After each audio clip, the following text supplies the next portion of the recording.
السلام عليكم ورحمة الله وبركاته. اللهم صل وسلم وبارك على سيدنا محمد. يلا بينا نعمل التحلية الجميلة البسيطة اللي مش هتاخد مننا وقت. أي فاكهة عندك، الفاكهة الموجودة عندك اعمليها، مفيش فاكهة مش مشكلة. معايا 3 كوبايات من الحليب أو اللبن، حطيت عليهم معلقتين من السكر ومعلقتين كبار هرميين من النشا،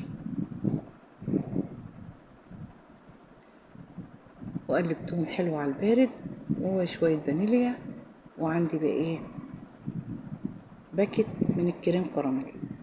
الباكت بياخد كوبايتين حليب فانا حطيت 3 كوبايات، عشان كده حطيت معلقتين من النشا. ولو انت حاسه ان اللون بتاعه مش اصفر زي ما انت عايزاه، ممكن تحط اي لون طعام عندك هيخليه اصفر، بس لونه طلع جميل. وزي ما انتم شايفين قلبت كله على البارد وحطيته على البوتاجاز يربط، وحطيت بس ما جاتش اللقطه ديت، حطيت معلقتين من القشطه اللي هي بتبقى وش اللبن عشان اعزز الطعم شويه. جبت الطبق بتاعي، انا طبعا كان نفسي يبقى عندي اللي هو بيبقى مفرغ من جوه ده، بس مش عندي، قلت اتصرف. حطيت كوبايه وحطيت فيها ميه عشان تبقى تقيله وما تروحش لا يمين ولا شمال. لغايه كده حلو قوي. بس طبعا المفروض انا كنت حطيت طبقه خفيفه من الكريمه تحت والفاكهه في النص، مش في النص قوي يعني، بس عشان تمسك زياده.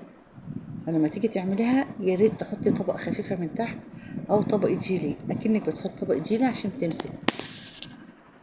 وكيس الكراميل ده بيجي مع الباكت، فرحت موزعه الفاكهه كده وهينزل تحت لوحده. عشان كده بقولك ممكن انت دي لو عملتيه، انا ان شاء الله ما عملت انا هفرد طبقه من الكريمه تحت عشان يتماسك بسرعه. كده حلو قوي ماشيين. الكريمه عملناها ما خدتش حاجه وزي الفل عندك. عايزه تعززيها بكريم شانتيه بتعمل، بس الكريم كراميل طعمه حلو لوحده. نزلت زي ما انتوا شايفين بالطبقه النهائيه ديت، وممكن تقطعي بسكوت على الوش او تحطيه مع الفاكهه. هي افكار، واللي متاح ليكي اعمليه. زي ما انتوا شايفين كده انا حطيتها بقى في التلاجة، بس ما صبرتش عليها. الكل عايز يدوق وانا ما صبرتش عليه. هي طلعت دلوقتي زي ما انتوا شايفين، يعني لمستها لقيتها جامده فطلعتها. فبسيس بقى الكوبايه بتاعتي ديت. الكوبايه دي كانت مجوفه، يعني لما تيجي تحط كوبايه حط كوبايه مسطحه علشان العصير بتاع الفاكهه ما يجيش تحتها. المهم طلعت بسلام زي ما انتوا شايفين كده. طبعا قلبتها، وبعد ما قلبتها حطيت عليها طبق تقديم بقى اللي هقدم فيه، وقلبتها لقيتها لسه من جوه ما ربطتش.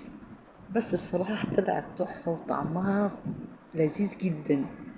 هذا خلها التلاجة تجمد تاني. يعني انا بقول لكم على الغلطة اللي انا وقعت فيها، انا قلت هي جمدت. زي ما انتم شايفين كده طعمها ما شاء الله، بجد بجد لذيذ، طعمة جدا جدا وبسيطة. ممكن تعمليها من غير كريم كراميل وبالمهلبية وتحط الفاكهة. أتمنى الفكرة تنال رضاكم، وما تقعوش في اللي أنا وقعت فيه، ومع السلامة.